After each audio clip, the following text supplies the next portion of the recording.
semaine, dans votre émission, les animaux meilleurs alliés de la protection de l'environnement. Au Japon, les chercheurs étudient à la loupe leur comportement pour tenter de prévenir les tremblements de terre.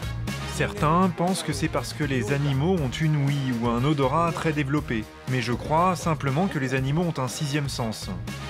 Gadgets ou avancées biotechnologiques, en France, des têtards fluorescents sont utilisés pour sonder la qualité de l'eau. Les têtards sont effectivement utilisés ici comme des sentinelles. La vache, animal sacré, bénédiction aussi pour l'environnement. En Inde, l'urine de vache pourrait remplacer les pesticides et les engrais pour améliorer les cultures. L'urine et la bouse de vache permettent de maintenir la vie dans les sols.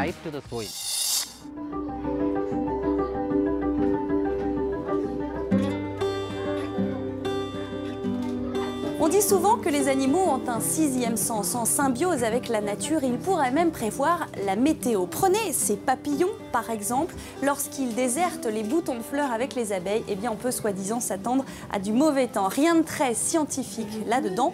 Et pourtant, au Japon, des spécialistes misent gros sur les animaux domestiques pour alerter les hommes en cas de tremblement de terre imminent. Reportage sur place au Japon, Marie Linton.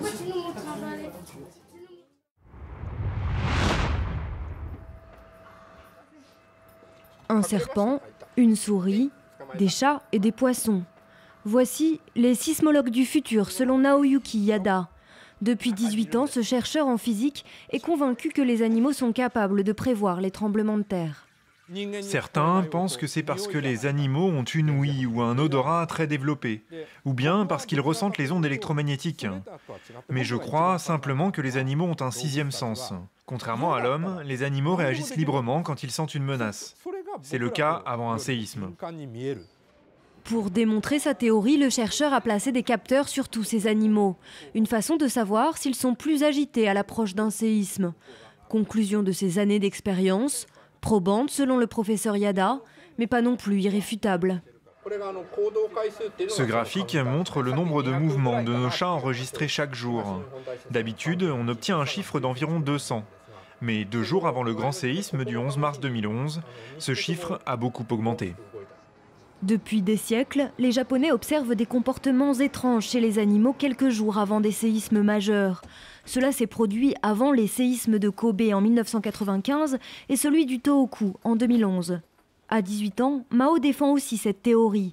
Elle a même demandé un kit et un poisson-chat d'Amazonie au professeur Yada. Quelques jours avant un grand séisme en décembre, le poisson s'est cogné plusieurs fois contre la vitre. Il agitait l'eau à la surface et son nombre de passages devant les capteurs a beaucoup augmenté. Le problème, c'est que les scientifiques ont toutes les peines du monde à prouver leur thèse. Chercheur dans une école vétérinaire, le professeur Ota pensait détenir la clé en montrant que les animaux réagissaient aux ondes électromagnétiques émises avant un séisme. Ces études ont duré 15 ans, en vain. Il est très difficile de travailler sur les animaux. Il est impossible de reproduire exactement les mêmes conditions d'expérimentation, car les animaux réagissent à tout, même au mouvement de leur maître. On ne peut donc pas isoler un facteur en particulier. Observer les animaux n'est peut-être pas infaillible, mais les sismologues non plus n'avaient pas vu venir le tremblement de terre suivi du tsunami destructeur de mars 2011. Alors, les animaux continuent d'être auscultés avec attention pour anticiper les séismes, comme dans la ville de Susaki, qui vient de lancer un programme dans ce but.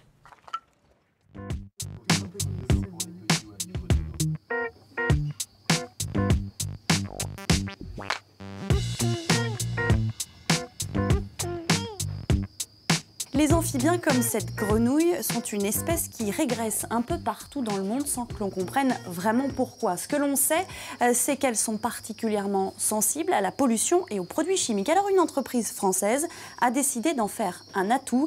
Des têtards deviennent des indicateurs de pollution. Regardez.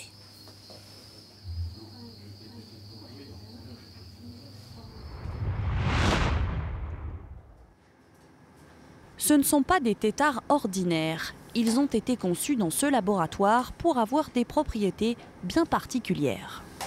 On ajoute un marqueur génétique tel que l'on peut le retrouver dans les méduses ou dans les lucioles qui fabrique une fluorescence, une lumière, lorsque le système génétique de ces têtards est affecté par la présence de substances, de polluants qui peuvent se retrouver dans l'eau. La magie opère dans cette machine, la Frogbox. C'est encore un prototype. Les têtards sont insérés dans ce récipient d'eau. Ils passent ensuite sous une caméra équipée d'une lumière UV. Rien de visible à l'œil nu, mais si les têtards deviennent vert fluo, cela veut dire que l'eau est polluée. On va retrouver la mesure de fluorescence et ici un pic correspond donc à un tétard qui s'est allumé en présence de résidus pharmaceutiques, de micropolluants, de pesticides. Voilà à quoi cela ressemble au microscope.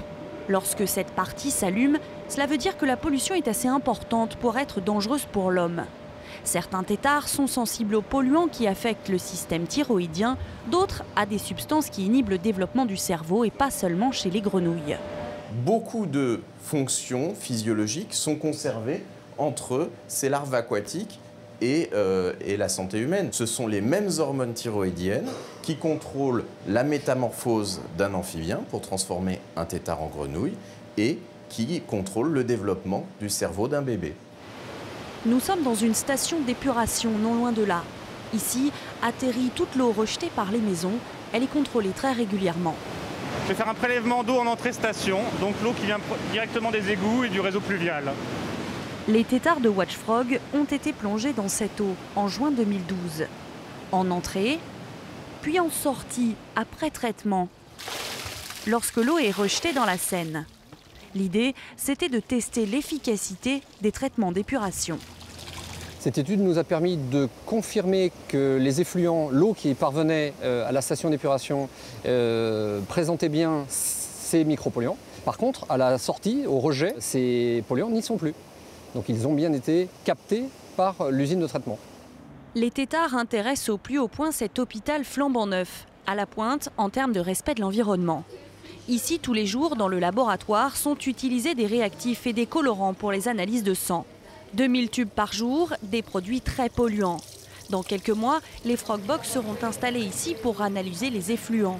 En France, 10% des résidus de médicaments trouvés dans l'eau proviennent des hôpitaux. Pour les directeurs, l'intérêt est environnemental bien sûr, mais aussi économique. Si nous dépassons des seuils de pollution, on est obligé de payer la décontamination supplémentaire. Donc c'est un objectif aussi économique. C'est une innovation qui est très très intéressante pour nous.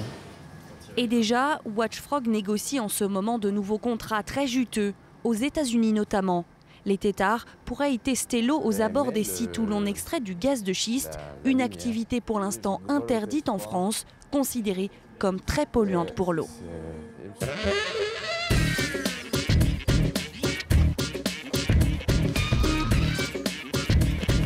Vous ne croyez voir que de la bouse de vache? Eh bien, regardez un peu mieux. Nous avons devant nous un des engrais bio les meilleurs au monde. Alors, l'utilisation dans l'agriculture du fumier, bien sûr, ça ne date pas d'hier.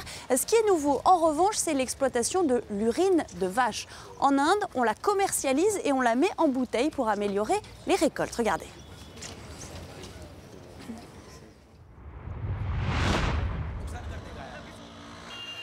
Dans les rues, au milieu de la circulation, la vache est partout en Inde, et notamment à la ferme. L'animal sacré n'est pas élevé pour sa viande, mais pour son lait et aussi pour son urine. Dans l'état du Kerala, au sud-ouest du pays, la traite ne se passe pas exactement comme partout ailleurs. Ici, c'est bien l'urine des vaches que ces fermiers récoltent. Ils l'utilisent comme engrais pour leurs terres. C'est une option très économique, on n'a pas besoin d'acheter ou d'investir dans quoi que ce soit. J'ai besoin d'utiliser l'urine et la bouse d'une seule de mes vaches, et cela suffit pour enrichir ma terre.